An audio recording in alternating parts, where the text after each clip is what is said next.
નમસ્કાર, સ્વાગત છે આપનું લોકમંચમાં। પ્રધાનમંત્રી નરેન્દ્ર મોદી ભગવાનને પણ સમજાવી શકે છે? અરે ભાઈ, આ વાત અમે મીડિયા નથી કહી રહ્યા, પરંતુ આ વાત રાહુલ ગાંધી, કોંગ્રેસના જે નેતા છે રાહુલજી કહી રહ્યા છે કે પ્રધાનમંત્રી મોદી ભગવાનને પણ સમજાવી શકે। એકવાર ભગવાનને પણ તેમની સામે બેસાડી દો તો બ્રહ્માંડ કેવી રીતે ચલાવવું જોઈએ એ સમજણ વડાપ્રધાન ભગવાનને પણ આપી શકે છે। આવી વાત કરીને આ વાત ત્યાં કરી છે કે રાહુલ ગાંધી અમેરિકાના પ્રવાસે છે ને ત્યાં એમણે ખાસ કેલિફોર્નિયાના સેન ફ્રાન્સિસ્કોમાં જે એમણે એમનું ભાષણ આપ્યું એમાં એમણે ભારતીય જનતા પાર્ટીની સરકાર પર પ્રહાર કરવાનું ચૂક્યા નથી। વધુ એકવાર વિદેશમાં એમણે ભારતીય જનતા પાર્ટીની સરકારને આડે હાથે લીધી છે। એમણે કહ્યું છે કે ભારતીય જનતા પાર્ટીના લોકો જે છે ભાજપ લોકોને ધમકાવે છે અને ખાસ તો જે સરકારી એજન્સીઓ છે આ એજન્સીઓનો દુરુપયોગ કરે છે। સાથે જ એમણે કહ્યું કે ભારતીય જનતા પાર્ટીને આરએસએસ એ ભારતમાં રાજનીતિના તમામ સાધનો એમણે કંટ્રોલમાં કરી લીધા છે, નિયંત્રણમાં લઈ લીધા છે। આ વાત કરી છે।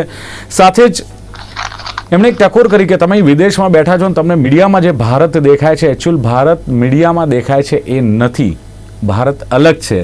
આ વાત પણ એમણે કરી।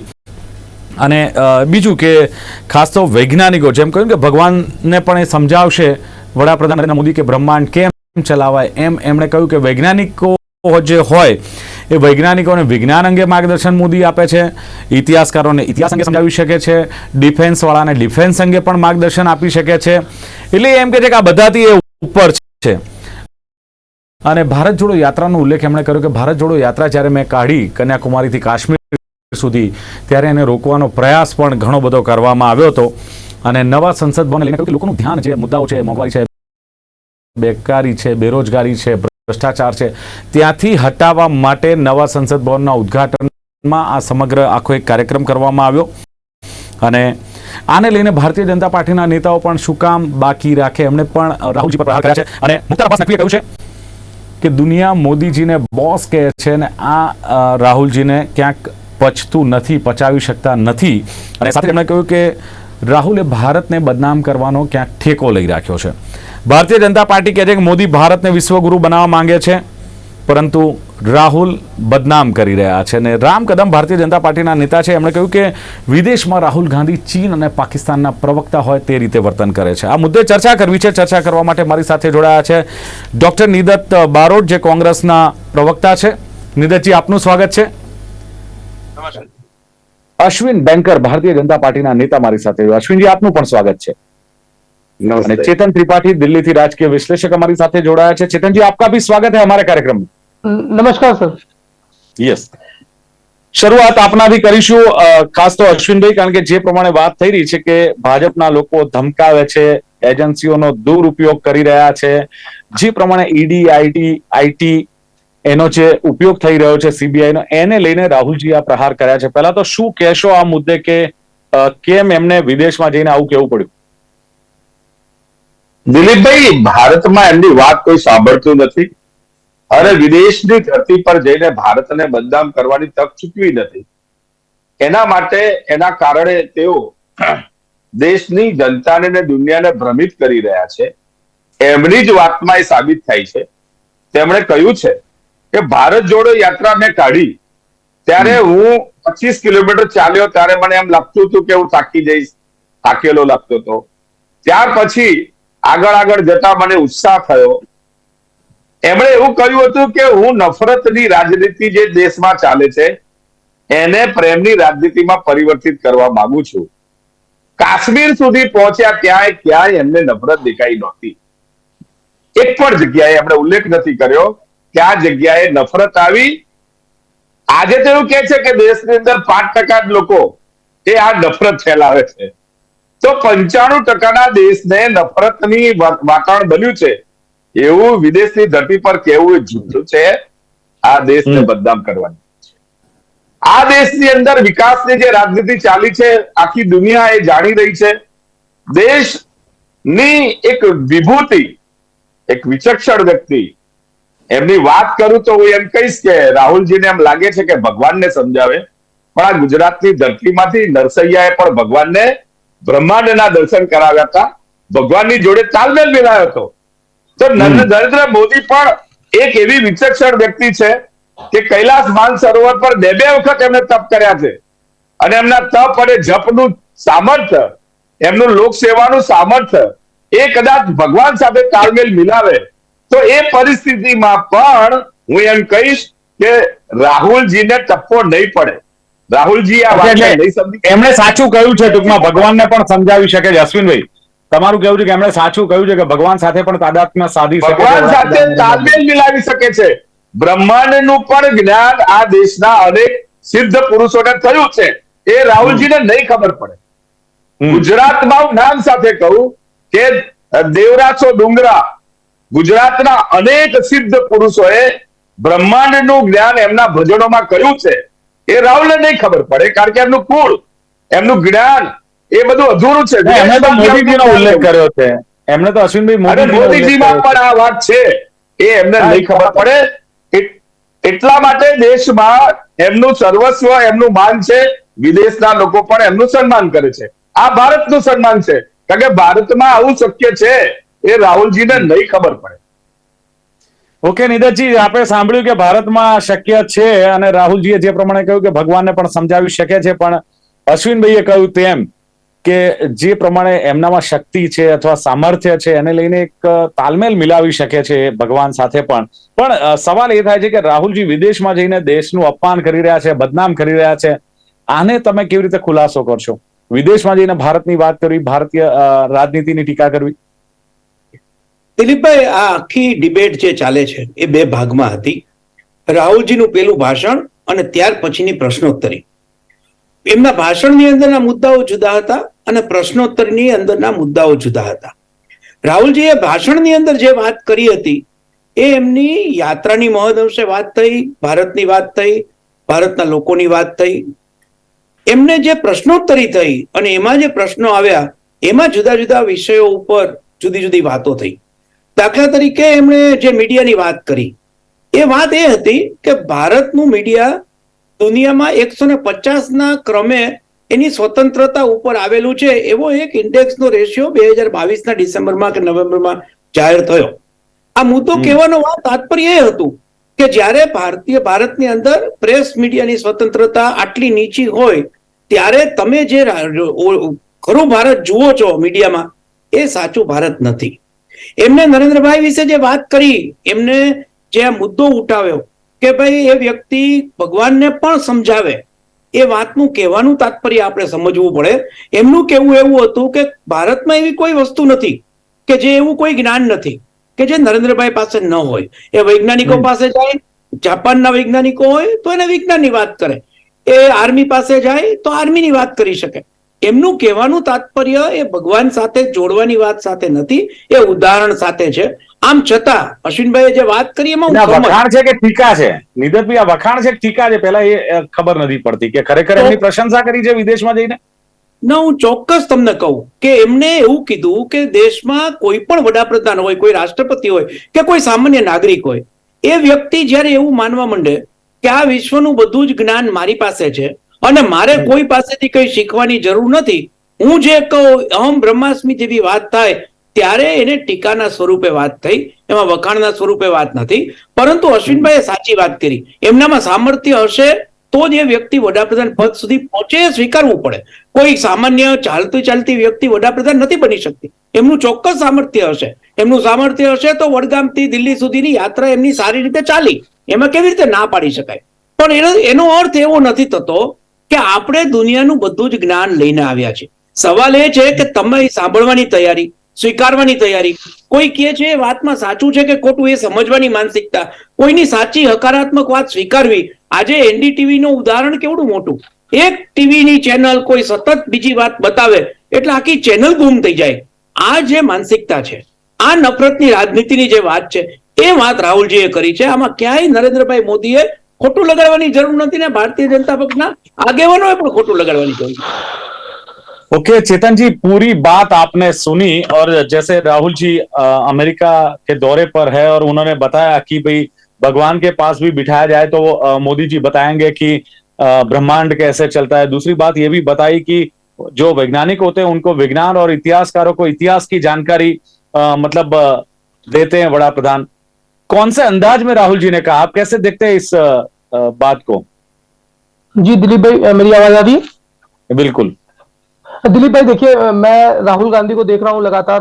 भारत जोड़ो यात्रा के बाद से राहुल गांधी एक नए तरीके से विपक्ष पर हमलावर रहते हैं। बहुत ही संयमित तरीके से अपनी बात कहते हैं। आज उन्होंने थोड़ा व्यंग्यात्मक तरीके से ये बात कही है, पर अगर इसको देखा जाए तो ये गलत नहीं है। अगर हमारे आज के डेट में जो प्रधानमंत्री जी जिस तरीके से वो विभिन्न क्षेत्रों में अपनी बात रखते हैं, तो कई बार ऐसा लगता है कि जैसे उन्होंने कह दिया कि मैंने देखा कि बादल है तो रडार से हम बच सकते हैं, तो इस तरीके की कई सारी बातें कहते हैं। तो आज उसकी उस पर ही शायद उन्होंने अपनी टिप्पणी की और बहुत ही मजाकिया लहजे में की। उस पर इतना विपक्ष जिस तरीके से भाजपा के लोग विफर रहे हैं वो नहीं विफरना चाहिए, बल्कि भाजपा के लोगों को तो ये कहना चाहिए कि हाँ, जो देश का प्रधानमंत्री हो वो इसी तरीके का होना चाहिए कि वो किसी भी मुद्दे पर अपनी बात रखे और उसकी इतना उसको ज्ञान होना चाहिए कि वो इतिहास से लेकर के विज्ञान तक, विदेश नीति से लेकर आंतरिक तक किसी भी विषय पर अपनी बात रखने में सक्षम होना चाहिए। वास्तविकता में देश का प्रधानमंत्री ऐसा ही होना चाहिए। अब बात आती है जो राहुल गांधी ने कहा। राहुल गांधी ने जिस अंदाज में बात कही वो शायद उसी बात से बहुत परेशान हो गए, क्योंकि उसके बाद अनुराग ठाकुर का बयान आता है, मुख्तार अब्बास नकवी का बयान आता है, भाजपा के तमाम लोगों का बयान आता है। और मैं ये हमेशा देखता हूं कि जब भी भाजपा के लोगों को कि जब भी राहुल गांधी कोई बयान देते हैं, खास करके अगर वो विदेश में कोई बात कर देते हैं, तो भाजपा के आईटी सेल से लेकर के भाजपा के केंद्रीय मंत्रियों तक का ओवर टाइम शुरू हो जाता है। फिर वो उस बयान को 10-10 बार सुनते हैं, उस बयान में एक कोई त्रुटि निकालते हैं और उस पर बार बार बात करते हैं। लेकिन इस बार राहुल गांधी ने वो मौका दिया नहीं है इनको, इसलिए थोड़ी परेशानी ज्यादा है। और किस बात की बात कर रहे हैं? मोदी जी ने कई बार विपक्ष के लोगों को इस तरीके की बातें कही हैं, तो आज अगर उन पर उसी तरीके की बातें की जा रही है, एक्चुअल में हो ये रहा है कि अब राहुल वो भाषा सीख गए जो मोदी समझते हैं। पहले मोदी व्यंग करते थे और व्यंग्यात्मक लहजे में बात करते थे। आप देखिए ना, जब मोदी जी जो चुनावी सभाओं में बात करते हैं, दीदी ओ दीदी, ठीक है, या मैं पिछले कर्नाटक इलेक्शन में मैं सुन रहा था तो उन्होंने बोला सिद्धारमैया नहीं, ये सिद्धा रुपया सरकार है। तो मोदी जी भी इस तरीके की बातें बोलते रहते हैं। राहुल गांधी ने उसको, अभी भी मुझे बड़ी संयमित भाषा लग रही है। चेतन जी सवाल यह है कि मोदी जी जो बोल रहे हैं वो देश में बोल रहे हैं, राहुल जी जो बोल रहे हैं विदेश में बोल रहे हैं। जब भी विदेश के दौरे पर होते हैं तो ऐसे व्यंग्यात्मक आपने जो बात कही वो बात करते हैं। तो हालांकि ये बात जनरली क्या आप मानते हैं कि होती रहती है, चलता रहता है ये सब? देखिए जब राजनीति में, एक तो मैं नहीं समझ रहा हूं कि यहाँ पे कोई भाषाई मर्यादा उन्होंने लागी है। और राजनीति में कम से कम मुझे लगता है कि बिलो द बेल्ट बात करने में जितने भाजपा के लोग माहिर हैं, मतलब एक चीज होती है ना कि इथिक्स का जो सबसे पहले जिन्होंने उसको नीचे गिराया है, बिलो द बेल्ट जो बातें जिस तरीके की भाजपा के लोगों ने कही है, तो कांग्रेस के लोग तो वो उस पराकाष्ठा तक पहुंच ही नहीं सकते। मैं तो हमेशा ये बात कहूंगा, और मेरा किसी दल से एक आने का संबंध नहीं है, लेकिन फिर भी मैं ये बात कह रहा हूं कि भाजपा ने बहुत बिलो द बेल्ट बातें की है और खुद मोदी जी ने तमाम लोगों के लिए तमाम तरीके की बातें की है।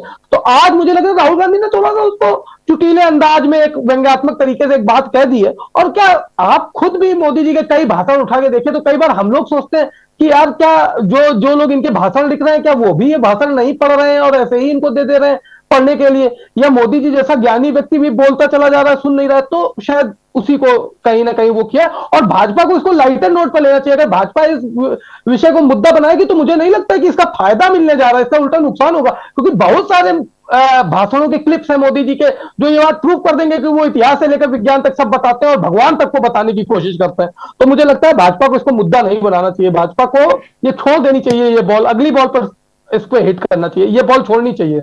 राहुल गांधी के मुझे भाषण में कहीं ऐसा कुछ लगा नहीं कि बहुत ज्यादा उनको घेरा जा सकता है, और इसीलिए शायद भाजपा के नेता और आईटी सेल परेशान है। जी अच्छा, भारत जोड़ो यात्रा में कुछ बाधाएं डाली गई थी सरकार की तरफ से। हालांकि आतंकवादी हमला होने वाला ये भी बात आई थी, बोले ये बंद कर दो भारत जोड़ो यात्रा, या और किसी तरीके से परेशान करने की कोशिश की गई थी जिस तरह से राहुल जी बता रहे हैं अमेरिका में? देखिए मुझे ये लगता है कि भारत जोड़ो यात्रा को लेकर के पहले भाजपा ने उसका मजाक उड़ाया, और जब भाजपा को ये लगा कि इस यात्रा का सच में कुछ असर पड़ रहा है तो भाजपा की तरफ से नहीं, मुझे लगा तेलंगाना में थोड़ा परेशान हुए हैं, आंध्रा में थोड़ा परेशान हुए। हाँ, भाजपा शासित राज्यों में उतनी कोई दिक्कत आई नहीं। और अगर आप उस मैप को भी बहुत ध्यान से देखेंगे तो कर्नाटका छोड़ के आप किसी ऐसे स्टेट में गए भी नहीं है जहां भाजपा बहुत सरकार में बहुत मजबूती। हरियाणा था या यूपी था, तो यूपी बहुत थोड़ा थोड़ा निकलते हुए चले गए। ऐसे राज्यों को मध्य प्रदेश उन्होंने थोड़ा मथा था, और मुझे ऐसी कोई बहुत ज्यादा वो दिख नहीं रही। हाँ, अब ये राहुल जी ज्यादा बेहतर जानते होंगे या कांग्रेस पार्टी के लोग ज्यादा बेहतर जानते होंगे, लेकिन ऐसी कोई खबर बहुत ज्यादा निकल के नहीं आई। एक वो आप जो आतंकवादी हमले की बात कर रहे हैं, ये बात जरूर आई थी कि एक कुछ खुफिया एजेंसीज की रिपोर्ट है कि आतंकवादी हमला होगा। तो इस पे अगर मैं ये मानता हूं कि यहां राहुल जी भी थोड़ा ज्यादा कह रहे हैं। अगर देश की सुरक्षा एजेंसी इस बात को लेकर के सचेत कर रही है, तो राहुल गांधी को ये बात समझनी चाहिए कि देश के प्रधानमंत्री या भाजपा की सरकार उनसे ये बात अगर कहती है तो उनको उनकी सुरक्षा की चिंता है, राहुल गांधी की सुरक्षा की चिंता है। देखिए उनके परिवार से 3 लोगों की ऑलरेडी इसी तरीके से हत्याएं हो चुकी हैं, तो कहीं ना कहीं उस परिवार की भी चिंता कर रहे हैं मोदी जी। तो राहुल जी का भी ये बयान थोड़ा सा ज्यादा ही अतिशयोक्ति अलंकार के साथ वो बात कर रहे हैं कि उनकी यात्रा रोकने की कोशिश की गई। यात्रा बिल्कुल, रोकने की चेतन जी। कोशिश नहीं।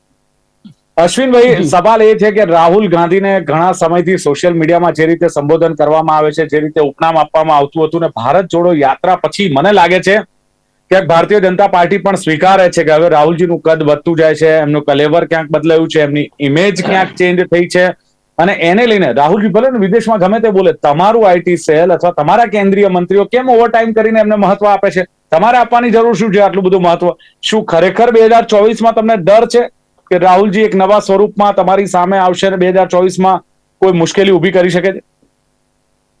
રાહુલજીને હું જે રીતે વ્યક્તિગત રીતે વાત કરું અને પાર્ટીની દ્રષ્ટિએ વાત કરું તો એમના આવા નિવેદનોથી ભારતીય જનતા પાર્ટીને કોઈ ફરક નથી પડતો. બિલો બેલ્ટની વાત કરીએ છે એવા શબ્દોથી ચોક્કસ ફેર પડે છે એ ભારતની જનતાને. આપણા બધા બેઠેલા પેનલિસ્ટમાંથી કોઈ આપણને નમૂનો કે तो શું આપણને स्वीकार्य છે? आज चेतन जी उन्होंने स्पेसिमेन बोला है भारत के बड़ा प्रधान को. क्या ये स्वीकार्य है? भारत में एक ऐसा नमूना, बात जाने दीजिए, उन्होंने दलितों पर, मुस्लिमों पर, मीडिया पर, सब बात पे भारत में प्रॉब्लम है. सब मीडिया सुरक्षित नहीं है, वो भी आरएसएस और भारतीय जनता पार्टी की गवर्नमेंट के कब्जे में है. આપણું મુસ્લિમ સમાજ, આજે ભારતમાં કોઈ જગ્યાએ દંગા નથી. ગુજરાતની વાત કરીએ તો દંગા થતા હતા. આજે મુસ્લિમ સમાજ વિકાસની ધારામાં આગળ વધી રહ્યો છે. એમના માટે ભ્રમ ફેલાવે છે કે મુસ્લિમો સુરક્ષિત નથી, દલિતો સુરક્ષિત નથી. એ તો પેલું ધાર્મિક વાતાવરણ, અશ્વિનભાઈ, ધર્મ જે હિન્દુત્વનું એક વાતાવરણ, સનાતન ધર્મની વાતો જે આવે છે ને એને લઈને કદાચ એવું થતું હોય કે ભાઈ એને લઈને મુસ્લિમ સમાજના મૌલવીઓએ પણ, મુસ્લિમ સમાજના લોકોએ પણ કહ્યું કે ભારતની અંદર ડીએનએ બધાના એક છે, સનાતન ધર્મમાંથી જ આ બધા છૂટા પડેલા છે. એટલે ક્યાંય કલેશ નથી, કલેશ ઉભો કરવાની કોશિશ છે આ અને તે વિદેશની ધરતી પર. ભારતનું વાતાવરણ ખૂબ સારું છે, વિકાસની દ્રષ્ટિએ સારું છે, સનાતની વ્યવસ્થાને સ્વીકૃત કરે છે. એમાં સૌ સમાજ. અશ્વિનભાઈ, સંસદ ભવનનું જે લોકાર્પણ થયું, અશ્વિનભાઈ, સંસદ ભવનનું લોકાર્પણ થયું, એ લોકાર્પણમાં જે વાત આવી કે દ્રૌપદી મુર્મુજીને આમંત્રણ આપવામાં ન આવ્યું ને વડાપ્રધાને જીદ કરીને, એનું કારણ કે એ છે, રાહુલજીએ આ કહ્યું છે કે દેશમાં જે પરિસ્થિતિ છે ને, મોંઘવારી, બેકારી, ભ્રષ્ટાચાર, ખેડૂતોના પ્રશ્નો, મહિલાઓ પર અત્યાચાર, એના પરથી ધ્યાન હટાવવા માટે આ બધું કરવામાં આવ્યું. હા, હું એ જ હવે કહીએ છીએ કે તમારી દેન હતી. કેટલા વર્ષથી તમે સત્તા પર હતા, ગરીબી હટાવવાનો નારો આપ્યો હતો. તમે ગરીબી ના હટાવી એટલે અમારે કામ કરવું પડે છે. તમે મોંઘવારી ના હટાવી એટલે અમારે કામ કરવું પડે છે. તમે ગરીબી તો પૈસા એટલે અમારે કામ કરવું પડે છે. 80 કરોડ લોકોને મફત અનાજ તો તમે આપો છો. ગરીબી તો વધી ગઈ છે છેલ્લા 9 વર્ષમાં. તમે આજે ગરીબીનો આંકડો વધી ગયું છે. ગરીબી, ભારત દેશનું દેવું વધી ગયું છે. દેશનું દેવું વધે ત્યારે કે જયારે 2014 પહેલા સત્તા આપણે હસ્તાંતર કરવી હતી ત્યારે 5 ટન સોનુને ગીરવે મૂકવાની વ્યવસ્થા આ કોંગ્રેસ સરકારે કરી હતી. એ તો આપણે બચી ગયા છે. એમાંથી ભરપાઈ કરીને રઘુ રાઘવજીનો તમે રિપોર્ટ લેશો તો ભારત અત્યારે દેવામાંથી ઘણું બહાર નીકળ્યું છે, પણ વિકાસની સાથે બહાર નીકળ્યું છે.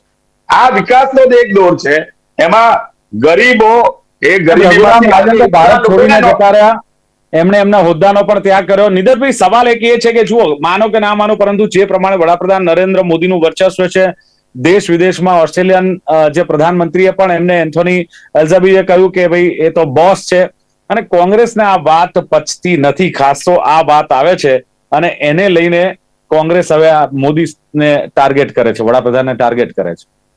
દિલીપભાઈ, આપણા દેશની અંદર જે વડાપ્રધાનો થયા એ આ દેશના વડાપ્રધાન છે. જ્યારે જ્યારે વિદેશ ગયા છે ત્યારે ખૂબ માન મોભો આપણે જોયો છે. તમને યાદ હશે, રાહુલ ગાંધી જ્યારે બ્રિટનમાંથી એના વડાપ્રધાનના ઘરની બહાર નીકળતા હતા ત્યારે બ્રિટનના વડાપ્રધાને હાથમાં છત્રી લઈને રાજીવ ગાંધીને બહાર સુધી મૂકવા આવેલા. જ્યારે મનમોહનસિંહ અમેરિકાની અંદર યુનાઇટેડ નેશન્સના હોલની અંદર ભાષણ કરવા પહોંચ્યા ત્યારે આખા દુનિયાના પ્રતિનિધિઓએ ઊભા થઈને 5 થી 7 મિનિટ સ્ટેન્ડિંગ એવિએશન આપેલું હતું. એ આ માન અને આ મોભો એ વ્યક્તિનો નથી, ન તો એ મનમોહનસિંહનો, ન તો એ રાજીવજીનો. આ માન અને મોભો ભારતની સંસ્કૃતિનો, ભારતના લોકોનો અને ભારતના વડાપ્રધાનનો છે. નરેન્દ્રભાઈ અથવા ભારતીય જનતા પક્ષની ટીમ એવું માનતી હોય કે આ બધો મારો મોભો છે તો આપણે માનસિકતામાંથી બહાર આવવું જોઈએ. આટલો જ માન અને મોભો ઇન્દિરાજીએ પણ ભોગવ્યો છે, આટલો જ માન અને મોભો લાલ બહાદુર શાસ્ત્રીને પણ મળ્યો છે, એટલે જવાહરલાલ નહેરુને પણ મળ્યો છે. આ દેશની સંસ્કૃતિનો મોભો છે, વ્યક્તિનો મોભો નથી. અટલ બિહારી વાજપેયી જતા દુનિયામાં ત્યારે દુનિયાએ અટલ બિહારી વાજપેયીને પણ એટલું જ માન આપ્યું છે જેટલું આજે વડાપ્રધાન નરેન્દ્રભાઈને મળતું હોય. એટલે મને એમ લાગે છે કે આપણે છેલ્લા 5 વર્ષથી જે માર્કેટિંગ ચાલે છે કે માત્ર ભારતના વડાપ્રધાનનો અને નરેન્દ્રભાઈ મોદીનો જ મોભો છે, આપણે એ વાત સાચી સ્વીકારવી જોઈએ. અટલ બિહારી વાજપેયીને વિરોધ પક્ષ મને એક કહો કે આટલા બધા વડાપ્રધાન આવી ગયા, આટલા બધા નેતાઓ આવી ગયા, વિદેશમાં જઈને કયા ભૂતપૂર્વ વડાપ્રધાન હોય કે નેતાઓ જેને આવી ટીકા કરી હોય, નો ડાઉટ દેશમાં તમારી વિચારધારા અલગ અલગ હોઈ શકે, પાર્ટી તરીકે તમારો આક્ષેપ પ્રતિ આક્ષેપ હોય, પણ વિદેશમાં આપણે એક છીએ એવું બતાવવાની ક્યાંક જરૂર નથી લાગતી તમને? ચોક્કસ, અને કોંગ્રેસે એવા ઉદાહરણો પૂરા પાડ્યા છે. આપને યાદ હશે કે કોંગ્રેસની સરકાર વખતે જ્યારે ભારત સરકારનું પ્રતિનિધિત્વ દિલ્હી વિદેશમાં જવાનું હતું ત્યારે કોંગ્રેસના ઇન્દિરાજીએ અટલ બિહારી વાજપેયીને મોકલ્યા હતા કે તમે જાઓ, દેશનું નેતૃત્વ કરો, દેશનું પ્રતિનિધિત્વ બોલ્યા હતા. આ માનસિકતા બોલ્યા હતા શું? બસ આ જે બોલ્યા હતા એ રાહુલજી બોલે. હું એ જ કહું છું, મારી વાત પૂરી કરી અશ્વિનભાઈ. કોંગ્રેસની પક્ષની આ માનસિકતા છે. કોંગ્રેસ સામેના પક્ષના વિચારને સ્વીકાર કરે છે. કોંગ્રેસ પક્ષે આજે પણ રાહુલજીએ બહાર જઈને જે વાત કરી એ એમની પોતાની ભાષણની વાત નહોતી. એમને પ્રશ્નોત્તરી દરમિયાન જે વાત કરી એમને વાસ્તવિકતા લાગી કે ના, ખરેખર મીડિયાની આ સ્થિતિ છે, ખરેખર ગરીબોની આ સ્થિતિ છે, તો એ વાત એમને કરી હશે. પણ એમ કહીએ કે એમાં દેશનું અપમાન થઈ ગયું. આજની દુનિયાની અંદર, આ ભૂગોળમાં, આ ટેકનોલોજીની અંદર રાજકોટથી બોલો, અમદાવાદથી બોલો કે ન્યુયોર્કથી બોલો, આ બધી જ વાત આખી દુનિયામાં ખૂબ ઝડપથી પ્રસરે છે. એટલે એવું માનવાના કારણ નથી કે આ વ્યક્તિએ ત્યાં જઈને આમ કીધું. સાચી વાત, વાસ્તવિક વાત લાગી હશે, એમણે ત્યાં વાત મૂકી હશે, અને એમાંથી વડાપ્રધાનનું અપમાન થઈ જાય ને એમનું બહુ ખરાબ લાગી જાય ને એવી કશી વાત થઈ નથી. बिल्कुल. अब चिरंजीव, जिस तरह मतलब ये जो राजनीति हो रही है, क्या लगता है कि भारतीय राजनीति को इससे कितना फर्क पड़ता है जो विदेश में जाके अगर भारत की कुछ बात कर देते हैं, या तो क्या लगता है आपको ये 2024 की तैयारियां लग रही है आपको, चेतन जी? जी, मुझे हमेशा ये लगता है कि जो भी राजनेता कुछ भी करते हैं वो चुनावी तैयारी ही कर रहे होते हैं. जो मोदी जी भी करते हैं वो भी चुनावी तैयारी ही कर रहे होते हैं. जैसे उन्होंने जब कर्नाटक का चुनाव हारे और उसके बाद उन्होंने विदेश दौरे किए और विदेश में जो भी हुआ उसमें देखा है आपने. तो अभी राहुल गांधी गए तो अपनी अपनी ग्लोबल इमेज को इंप्रूव करने के लिए, उसको सुधारने के लिए, उसको चमकाने के लिए ही ये एक्सरसाइज हो रही है. अभी राहुल, इसके बाद मोदी जी को भी जाना है 23 दिन बाद अमेरिका. तो ये तो चलता रहता है. अब जो दूसरी बात है कि अभी भाजपा के प्रवक्ता ने कहा कि उनको स्पेसिमेन, देखिए उन्होंने, राहुल गांधी ने ये बोला है कि भारत में ऐसे लोग हैं, स्पेसिमेन वर्ड जो यूज किया है वो ये यूज किया है कि ऐसे लोग हैं जो भगवान को भी समझा सकते हैं. मोदी जी भी उनमें एक है. उन्होंने मोदी जी को या देश के प्रधानमंत्री को नमूना नहीं कहा है, ये बात. और ये मैं आपसे बिल्कुल, आप भरोसा रखिए, मैं कांग्रेस का प्रवक्ता नहीं हूं, मैं समझ सकता हूं. उन्होंने मोदी जी का नाम लेके बोला, मोदी जी का नाम लेके बोला है. आपके बीच में नहीं बोल रहा था, मैं आपकी बात का जवाब दे रहा हूं सिर्फ. अब दूसरी बात जो आती है वो ये महत्वपूर्ण है कि देश के प्रधानमंत्री, देखिए जो भी ग्लोबल लेवल पे जो भी बात होती है या कोई किसी भी राष्ट्राध्यक्ष का दूसरे राष्ट्राध्यक्ष के प्रति जो सम्मान होता है वो उस देश के राष्ट्राध्यक्ष का होता है. जो अभी कांग्रेस के प्रवक्ता कह रहे थे कि वो राजीव जी का भी था, वो अटल जी का भी था, वो मनमोहन सिंह जी का भी था, वो मोदी जी का भी है. अब ये बात आती है कि क्या राहुल गांधी को विदेश में जाके इस तरीके की बात कहनी चाहिए थी? मुझे लगता है कि इसके लिए एक जवाब ये भी है कि इससे पहले जब भी कोई बात हुई है, मतलब आप देखिए ना 2014 से ये चल रहा है, तो मोदी जी ने भी कहा है और आज राहुल गांधी भी कह रहे हैं. अब उसको इस तरीके से देखना, और कोई ऐसी बात नहीं कही गई है जो अपमानजनक हो. मैं आपको चाहता हूं, हाँ, मैं बहुत जिम्मेदारी से कह रहा हूँ कि कोई अपमानजनक बात नहीं कही गई है। चलो बिल्कुल और जिस इस- जिस हाँ। दिलीप भाई मैं बहुत नम्रता पूर्वक बोल रहा हूं, एक भी विपक्ष के नेता और पक्ष के नेता ने विदेश की धरती पर ऐसी बातें नहीं कही है। उन्होंने देश का अपमान किया है, उनको ये ચલો બિલકુલ મેચ્યોરિટી नहीं है। અશ્વિનજી વડાપ્રધાન સાથે કોઈ પણ વાત થાય અથવા કોઈ પણ ઉલ્લેખ થાય ત્યારે દેશનું અપમાન થઈ જાય છે.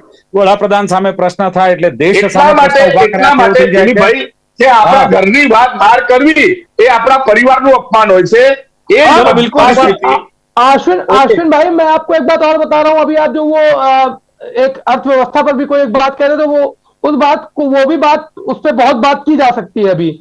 मतलब जो आर्थिक स्थिति और गरीबी हटाओ पर जो बात आप कर रहे थे, उस पर भी बहुत सारी बातें की जा सकती है, वो किसी अन्य डिबेट में कर ली जाएंगी। चलो बिल्कुल बिल्कुल पर जे प्रमाणे लेकिन देशની आज जो परिस्थिति છે એની अपमानित પર- भाषा का प्रयोग हुआ है वो ठीक नहीं है। हमारी घर की बात बाहर जाके नहीं, बोलनी ओके, अश्विन वो भाई, ठीक बात अश्विन नहीं भाई, है, वो सबको ચેતનભાઈ स्वीकारनी કહી રહ્યા पड़ेगी। છે એવું કોઈ વાંધાજનક શબ્દો કે અપમાનજનક નથી પણ વિદેશની ધરતી પર જઈને नमूना ચોક્કસ बोला है એક વાર- उन्होंने, नमूना।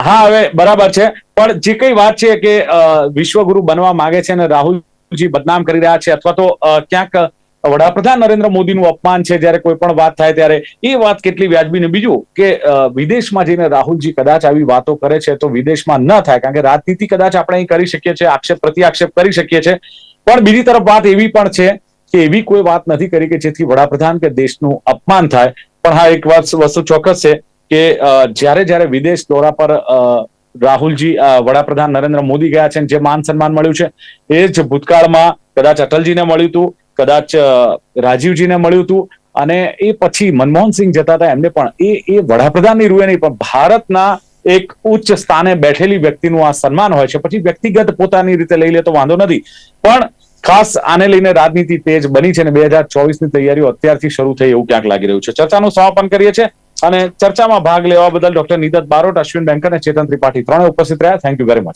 આભાર. Thank you. Thank you. आभार। તો દર્શક મિત્રો લોકમંચ કાર્યક્રમમાં હતી આજની ચર્ચા રાહુલજીએ જે અમેરિકામાં જઈને જે વાત કરી, ભાષણ કરી અને લઈને હજુ રાહુલજી અમેરિકામાં છે, હજુ પણ કદાચ કોઈ ચર્ચાસ્પદ વાત આવી શકે છે. જોતા રહો લોકમંચ. નમસ્કાર.